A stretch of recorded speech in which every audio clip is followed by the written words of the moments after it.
Hello, I'm Martyn Iles. Welcome to Voice for Values. Well, in the building right behind me at the moment, there's discussion about a new policy on religious freedom. But for many, that's a strange discussion to be having in a free Western society like Australia. We've had so many freedoms for so long. We have a cultural heritage that has given birth to more freedom than perhaps anyone has enjoyed in the history of the world. I talked to long-standing Member of Parliament and Minister in successive governments, Kevin Andrews, about Australia's cultural heritage and what Western civilisation has done for our nation. Let's have a conversation about Western civilization and Judeo-Christian heritage. Now, these are terms that are used quite a bit lately. They're starting to be used to combat the emerging cultural narrative in the institutions like the universities. We've got the Ramsay Centre wanting to establish an institute for Western civilization. People often hear those terms, but let's get down to brass tacks. What are some of the organising principles behind that? What are some of the value structures? What are the key things that we mean when we talk about those things? If you look at the development of Western civilization, then it's essentially something which is founded on European Christendom. And there are strands, obviously, of Rome and Greece and Judaism in that, but it was a quite unique culture which developed a Christian culture. What's important about that? It's that unique amongst faiths is the notion in Christianity that each person is unique. A person is made in the image and likeness of God, and that means that everybody has an inherent dignity and liberty. And if you look then at the foundation of the West, it's that dignity and liberty which really marks it out from all other civilisations. And importantly, equal dignity and liberty held by every individual regardless. Yes. Now, we haven't always achieved that over time. I mean, there was slavery for many centuries in the West. The great work of William Wilberforce and those supporters of his to end slavery was something that took decades and occurred centuries after what we'd call the West basically came into existence. It's not as if there are occasions on which we have failed this. It's been a development over a period of time, but at the forefront is the notion that each person is equal in their dignity and liberty, and that's what we should be striving for. And you could argue in cases like the slave trade with William Wilberforce that William Wilberforce himself came from a very strong Christian background, or Christian faith position, and his arguments were in fact around exactly what we're talking about, the inherent individual dignity and liberty of the person. What is it that's different then about that versus other cultures? I mean, I've heard that Christianity was a dominant influence in breaking down a hierarchical understanding of people. That is, that some people were born superior, some people were born inferior, some people were slaves, some people were free. This kind of understanding of people and their own liberty and their dignity as persons in a hierarchical way. I've heard that Christianity was a major force in levelling that out. Do you agree? I agree, and over time that occurred. It didn't occur overnight. In the medieval structure there was still the feudal system, but gradually over time, and subject to other forces which have been prevalent as well, this has gradually broken down. So compare the Western Christian-based civilization to, say, the Hindu civilization in India, where the caste system is still very predominant, and there are differences in terms of what an individual can do, what they can aspire to even in India compared to what we would generally take for granted in the West. Again, we're not perfect. We still have a way to go in ensuring that there's a reality in terms of the equal dignity of each person, but at least that's the aspiration which we hold out and have infused, if you like, the modern human rights movement through these principles. The United Nations Declaration on Human Rights is something which is essentially founded on these very principles. So there you have an expression of the fact that because all people are equal in dignity, therefore they have equal liberties. Is that the infusing principle, I suppose, behind those things? Indeed. Liberty without dignity becomes an arbitrary decision. What is the extent of liberty if you don't start from the principle that everybody is equal? If everybody is equal, then liberty can flow from that. Obviously, there are limits to liberty, but it starts from that very core principle. If you don't have that core principle of the equal dignity of each individual, then how you apply liberty becomes something which is much more arbitrary. And that's important, isn't it? Because every society ultimately will have a moral framework that it functions in. So, you may have freedoms, but there will be limits to those freedoms. You may have freedoms, but the way you understand it will vary depending on your moral background, moral value system that you have for the society. There's always going to be a moral value system, isn't there? It's a fiction that some hyper-libertarian types say that, everybody can be completely free without any state-imposed parameters. And even those that argue from a moral value system, whether they recognise it or not. The humanist outlook on life is a moral value system. The cultural Marxism, which is so prevalent today, is a moral value system that people are using. It's different to our moral value system, but nonetheless, to suggest that there's no moral value system is simply nonsense. Would you agree that a nation like Australia today in 2018, which has really substantially developed off of the fruits of this kind of thinking, that is Western civilization, dignity and liberty of the individual, those kinds of moral frameworks that the Judeo-Christian strands bring in, a nation like Australia really is just about the best of all possible worlds so far in history? Well, I think if you look at Western civilization and where it has developed in a modern democracy like Australia, and you compare that to any other civilization known in human history, then it provides more freedom, more liberty to more people than any other known before. It doesn't mean again that we're perfect and can't do more and should always be vigilant about how we try to ensure this for everybody, but there's no real comparison between the liberty and the rights of the great majority of individuals in a society like Australia compared to any other. But there are some threats, aren't there, to where we've come from and sort of where we could be going. There are other cultural ideas that have radically different informing principles. What are some of those? Well, I think the most dangerous at the moment is what I would call cultural Marxism. People have realised that Marxism in its pure form, as practiced in Stalin and Lenin's Russia and Soviet Union, or in Hitler's Third Reich, or elsewhere around the world, is not a system which upholds the greatest liberty and dignity of individuals. But what we're getting now is this cultural Marxism combined with this modernist deconstruction of the family and all meaning is bringing about similar sorts of results in terms of the social structure of society, and that's a big threat to the liberty of everybody.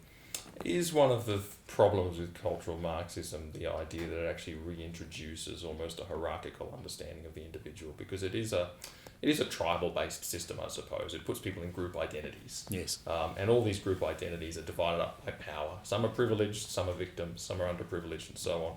And you see that that's how we start to understand society. To what extent is that a threat to the heritage of Western civilization? Well, there's a number of threats here. The first is that Marxist regimes are very hierarchical structures. Orwell's famous line in Animal Farm that all animals are equal, but some are more equal than others, is really an indication within a few words of what's happened, whether you look at Soviet Russia or you're looking at communist countries in the world today, where Marxism is the prevailing culture. The totalitarian instinct of Marxism is that the state controls everything, and that the liberty of individuals and families and communities must always be subservient to the state itself, and that's the big problem in terms of this. But the second issue is that we are now in the West seeing the idea of toleration being turned on its head. Toleration is a political virtue. It was a political settlement to the religious wars in Europe going back 300 years ago, in which it was resolved that the winner didn't take all in terms of the secular government of the nation. You know, if one monarch defeated another and that monarch had this particular religious belief versus that, then that became the predominant one and the others were all had to be subservient to it. So toleration was the sense that we can have a system of government which allows people to have and manifest their religious beliefs, or none if they don't have any religious beliefs, and they can do that freely whilst we still have a stable system of government. What people are wanting to do now is turn that on their head by saying that if you don't agree with me, not only should you not express that, you're being intolerant for expressing a different view, and we will use the law through discrimination tribunals or the like to penalise you for having that view. So within the space of 300 years, there's been this almost 180-degree turn in the sense of the way in which toleration is understood. If you then combine that with this new notion of group rights, where it's not just the individual who has a right not to be discriminated against, for example, but a right not to be offended or whatever, it's now the group, then you can see that this hierarchical structure is being put back in place again, because an offence against a person is an offence against a group, and here's the hierarchy again. The difference here really, it seems to me, is between the people talk about tolerance, but they don't actually mean toleration. Toleration was, look, you might be different, I might disagree with you, you might be grossly wrong, but that's fine. You can have liberty and you can live out your beliefs. Whereas tolerance is really becoming a cloak for celebration, in the sense that you don't have to just tolerate someone, but you have to express positive affirmation of them.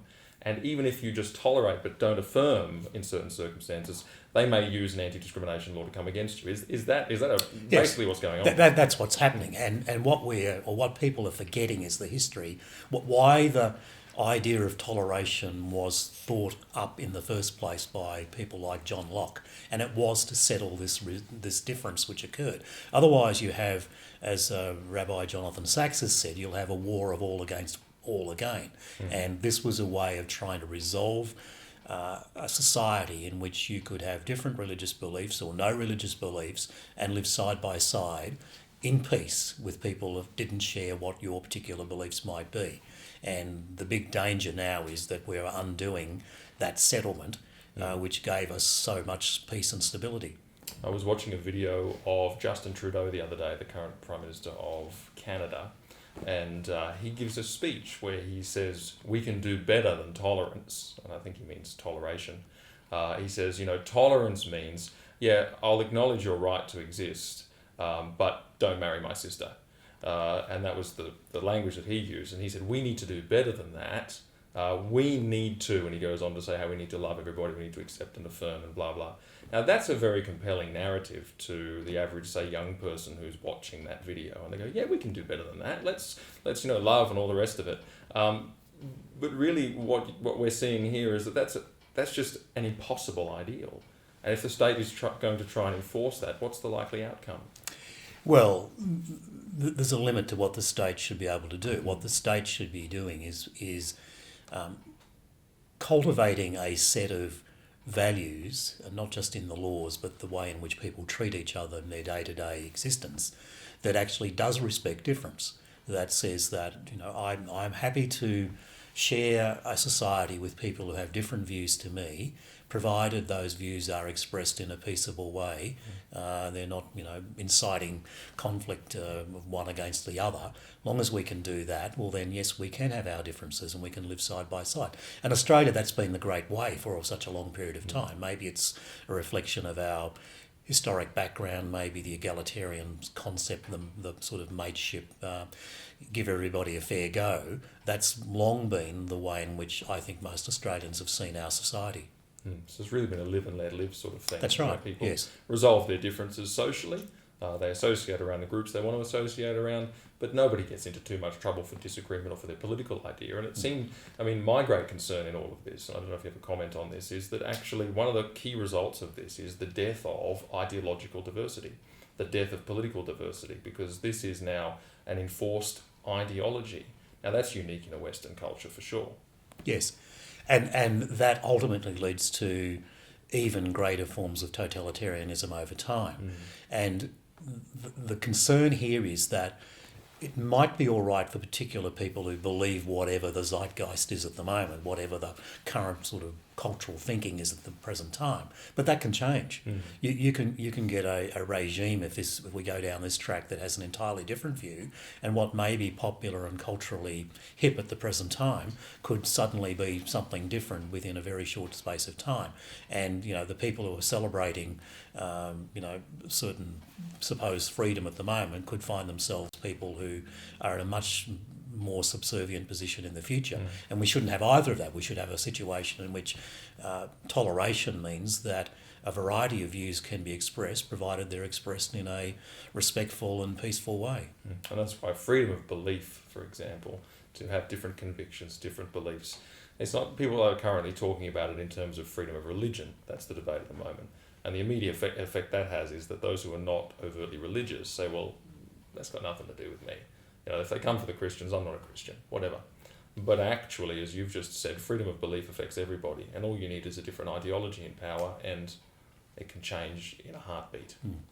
If you look at what the drafters of the United Nations Declaration on Human Rights, for example, put in that document, it was freedom not just of religion but of belief and conscience. And that's a much broader concept because it obviously embodies people's religious beliefs, but it embodies a wider set of beliefs that may or may not be religious.